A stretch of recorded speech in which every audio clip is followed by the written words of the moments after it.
You're listening to Family Talk, the radio broadcasting division of the James Dobson Family Institute. I am that James Dobson, and I'm so pleased that you've joined us today.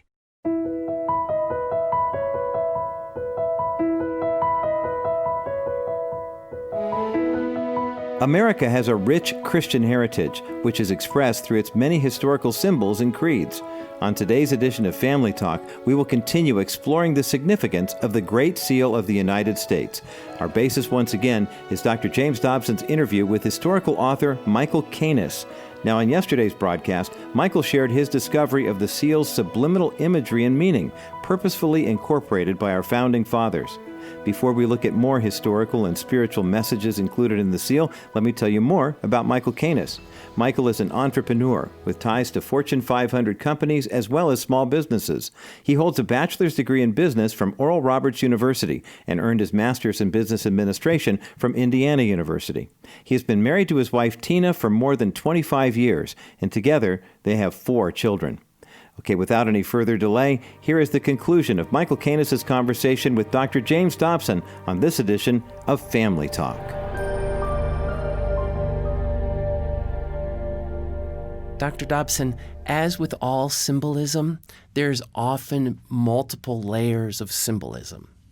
And in our seal is very much entwined the message of the covenant. And we began to talk about that a little bit when we were referring to the phrase annuit coeptis. But the olive branch is also referring to the coming branch. That's the Prince of Peace. And in an extended sort of metaphor. And without going into too much detail, there's a lot of depth and meaning there.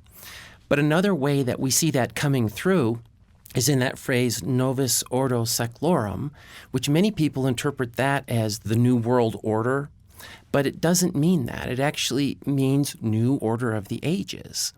And it is taken from poet Virgil, and it's taken from his series of poems called the Eclogues. This is from the 4th Eclogue, the 5th verse. And the poem goes like this: Now is the final era of Sibyl's song, the new order of the ages born afresh. Honored rule returns, justice returns. A new lineage come down from high heaven. The boy rules what once was iron in a new golden age.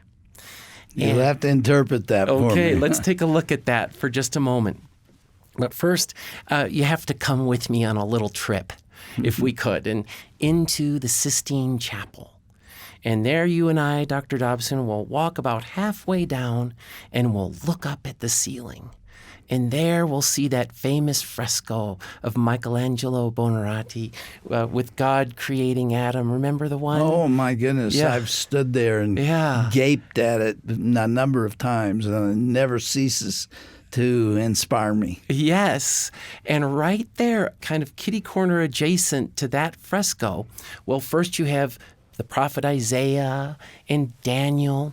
And right there near those two, there's a picture of a woman painted there, Dr. Dobson. And her name is Sybil Cumia. And you might think with me, why in the world would there be a picture of a woman painted there on the Sistine Chapel next to God and Daniel and Ezekiel? And she's there because the Pope Julius, believed that she had given a Christological prophecy 500 BC.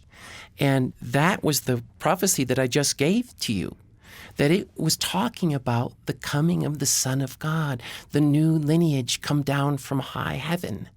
And so that was the reason that he commanded her picture to be painted up there. And so when you look at the phrase Novus Ordo Seclorum in the context of the poem that was a prophecy from Sybil Cumia, you know right away that that new order that is being discussed on the seal is the coming kingdom of God and the righteous rule and reign of Jesus Christ on earth. Now, you said in the beginning that the seal is an allegory or a representation of an allegory. What are the two symbols here that it's referring to? Okay, the allegorical message is a compilation of all of the 18 or 19, depending on how you count them, symbols in the seal. So there's 4 main strains in the allegorical message, and they are the providential care of God, virtue, unity, and freedom. And those themes are expressed over and over again in different ways from different perspectives. The complexity of this seal and of our money, of the dollar bill and the other currency, is just phenomenal. That was not done primarily by artists. It was done by founding fathers. Well, it absolutely was. That's exactly right. And the seal, when the report was submitted to Congress, that first committee, that design was not adopted at that moment by Congress. It only took them 2 or 3 weeks to actually put that together. And the seal was continued, and it was referred to another committee and another. And finally, in 1782, in May, the war was winding down, and Congress was realizing that they were going to be needing this seal for the Treaty of Paris and all the things that were happening with the winding down of the war. Yes. So they said, we've got to get this done. And Dr. Dobson, you know how it is that God seems to appoint men for just such a time? He has them in waiting. Well, his man for the hour was a man by the name of Charles Dobson. And he was the Secretary of Congress from the First Continental Congress in 1774, 15 years right through to the end, to 1789 when he retired from Congress, the only member of Congress to have served that entire period of time. And he was quite an extraordinary individual, Scotch-Irish, and was an expert in Latin. He had memorized many of these Latin poems. He doesn't show up in history much. No, I never heard his name. No, sir. He's called the Forgotten Founding Father, but perhaps one of the most significant figures in the founding of this new country. In fact, he served a pivotal role in the formation of the First Continental Congress. And our idea of a secretary today is sort of an administrative person. But that's not the way it was back then. The Secretary of Congress was quite a significant role. As a matter of fact, the President of Congress was sort of the equivalent of the President of the country. It's a completely different role. Yes. But he served that role several times in the absence of the President and filling in the role. So quite an extraordinary man, but very steeped in Scripture. Matter of fact, he translated the first English translation of the Septuagint, which, if you'll recall, the Septuagint took 70 scholars years to translate from the original Greek into English. But Charles Dobson did it single-handedly, and not quite an extraordinary feat. Knew the Scriptures inside and out, backward and forward.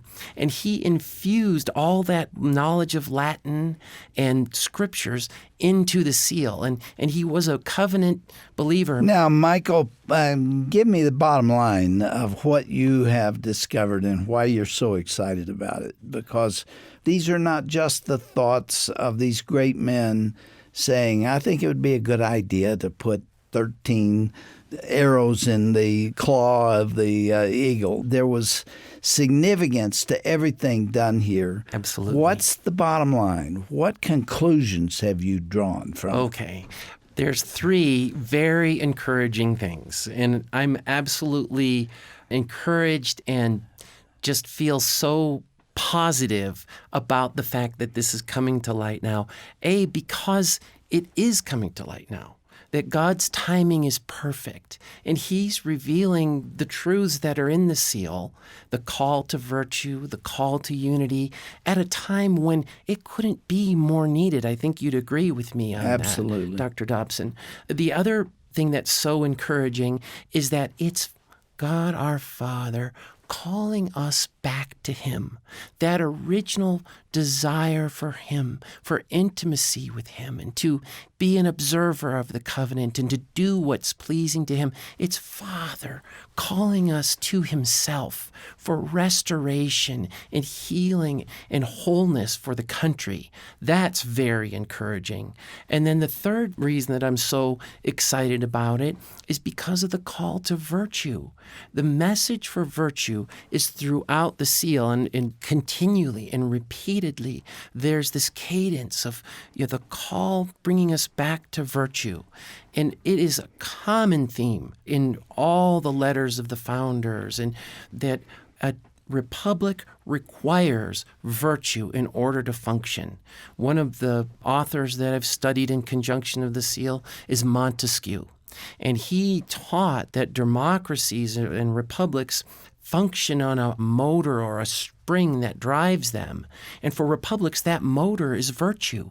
And without virtue, a republic ceases to function. Well, John Adams said the same thing. He did. This and so is did intended Washington for a virtuous people. Absolutely. It's wholly inappropriate for any other people or any other way of life, any other thought. You are so right about that. In fact, the reason that virtue, Dr. Dobson, is so important is because people must be governed on the inside. Because if they're not, then they must be governed externally. So dictators... Michael, doesn't it sort of disturb you as it does me that we have leaders, and maybe the majority of them, who seem to want to walk away from this historical understanding of who we are and how we got here and of the faith of our founding fathers, and deny that they even believed in God? Well, there's a confusion here, Dr. Dobson, because virtue is a character of God, that ultimately all virtues are expressed by love. And somehow we have, as a people, equated virtue with religion. And so because we've tried to separate the church really from all of society, not just the public sphere, you can't even pray at a football game, seems like, anymore. But we've done that without realizing that in one brush, we've included virtue together with religion, and we've banished virtue from the public square, which should never happen. It is the absolute wrong thing. It's going in 180 degrees the wrong direction. And we do so at our peril. Absolutely. Well, we see the effects of it. See, what happens is when we lose virtue, we lose freedom. So as we give up more and more virtue, we become a less free society. And you can see it measured on almost every level. Economically, politically, once we go down that road and we give up those freedoms, that something else will take its place. And then we have a government. Yeah, nature abhors a vacuum. Yes, sir. And you remove one way of thinking and something else will take its place. Right. And the core of what is driving our values is really love and a loving God. So to divorce ourselves from that, what replaces it is not love. It's something else. I would like our listeners to especially pay attention to what I'm about to say right now. This is not original with me, but it is available. It's a concept that we ought to all know about. The Constitution gives us the freedoms. The Bill of Rights resulted in these fundamental freedoms. And one of them, the matter of fact, the first one, is the freedom of religion. Mm-hmm. Freedom to believe what we wish.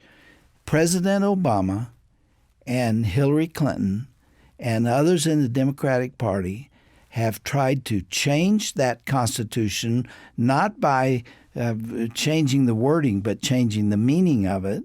And instead of freedom of religion, it's becoming the freedom of worship. It's a big difference because freedom of worship relates to what you do in a church. Right. And so we're free to do that, thanks a lot. We can go to our own churches and worship God and pray, but we can't do so in the public square. the difference between the two is night and day. And we have to be constantly alert to these efforts to undermine and erode this wonderful document that was provided, I think, under the inspiration of the Heavenly Father, that provided the foundation for this country. And if we walk away from it, turn our back on it, and refuse to worship the God of the universe, the God of Abraham, Isaac, and Jacob, we will pay a price for it. And we will not survive. That's my belief. I'm no prophet. I don't know when that's coming, but I do believe we're moving in that direction, and that concerns me greatly.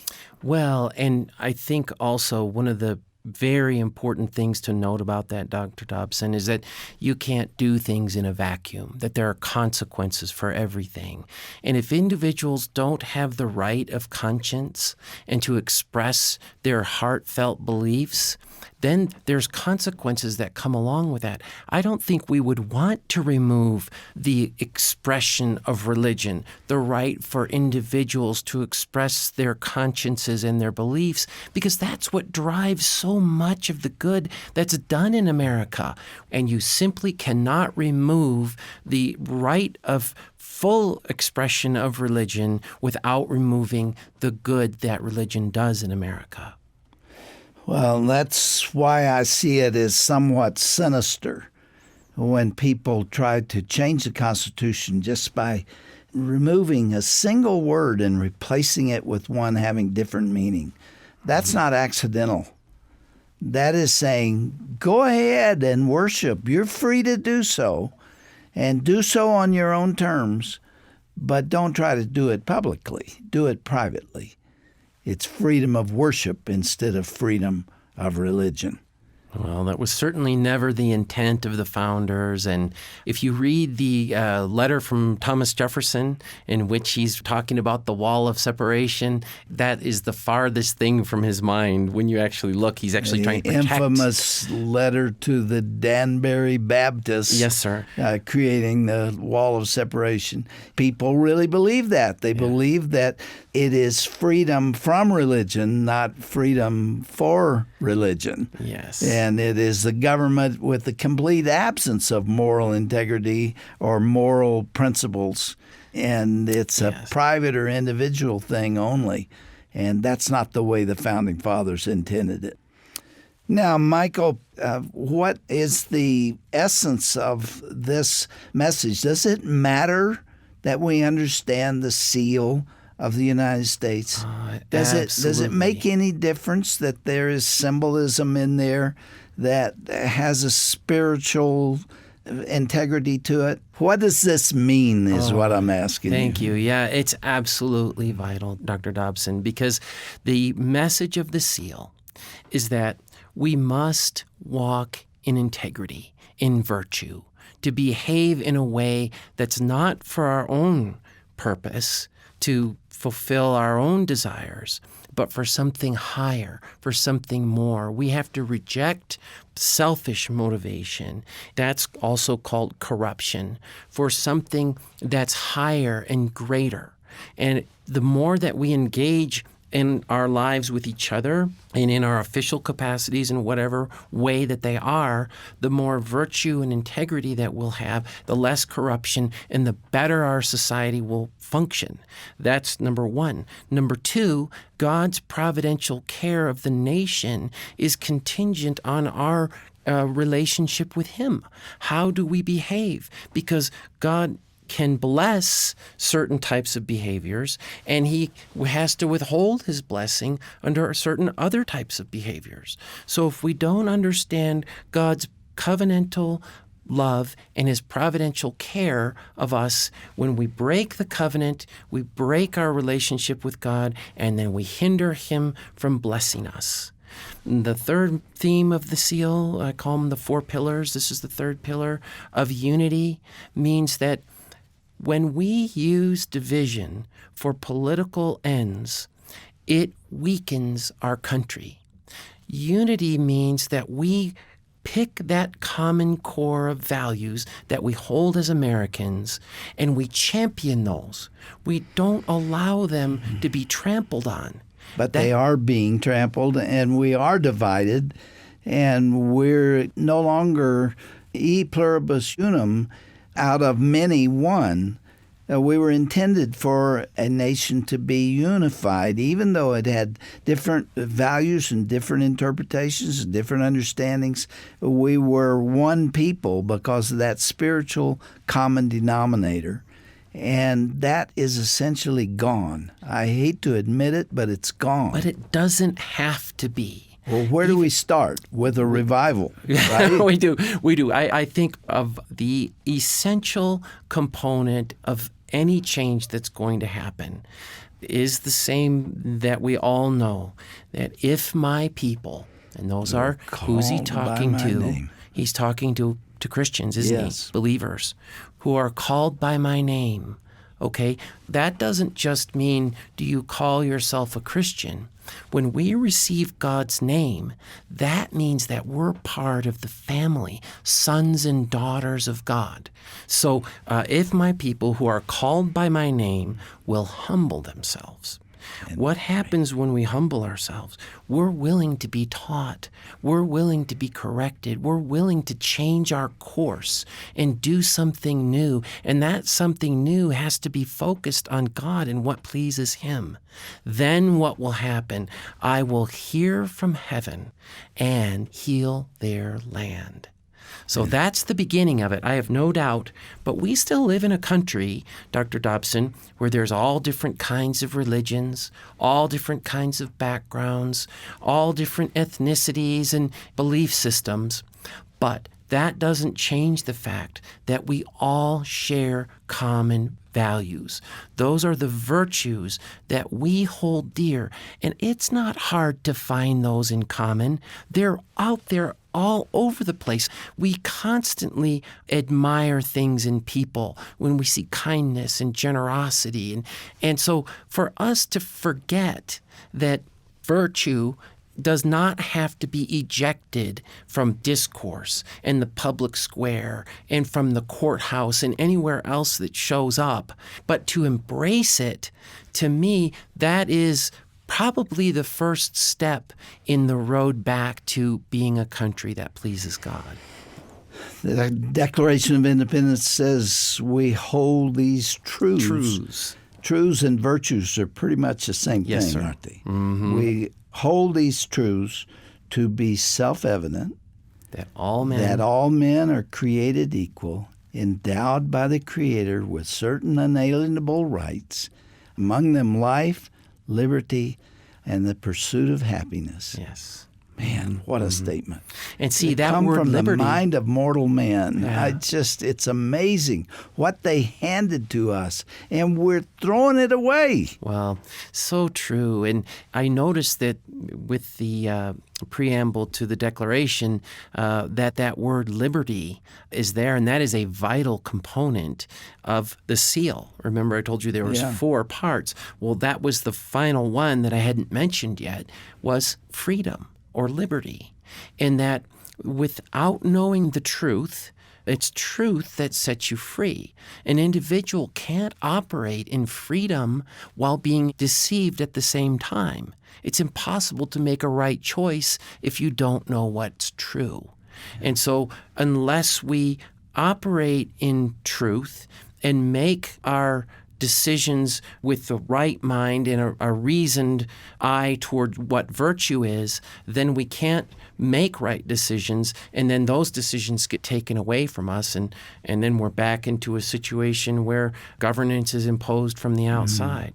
There's so much here, Michael. We could talk another year, I think, on this subject. You've spent 2.5 years studying it, and I thank you for investing that effort. You've now got it in a book. What's the name of the book? It's called The Hidden Message of the Great Seal, and then it has a subtitle, How Foundational Truth from the Dawn of Liberty May Rescue a Republic in Peril. I'm asking our listeners to pray for you that book will become widely read and understood, and that our discussion today will have motivated a lot of people to understand their own history as a nation by looking into the work of the Founding Fathers, and especially in this context, the Great Seal of the United States. Blessings to you, Michael. Thanks for coming and for sharing these thoughts with us. I've been inspired by it. Oh, me too. And, what a great conversation. Thank you so much for having me, Dr. Dobson. Let's do it again. Oh, I would love that.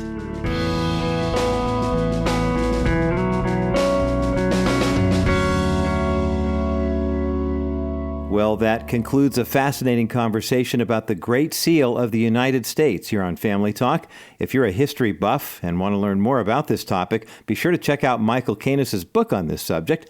You'll find a link for ordering this historical work on today's broadcast page at drjamesdobson.org. That's drjamesdobson.org. Well, that wraps up today's broadcast. Thanks so much for joining us and for faithfully supporting the ministry of Family Talk. Be sure to join in again next time for another edition of Dr. James Dobson's Family Talk. I'm Roger Marsh. Have a blessed day, everyone.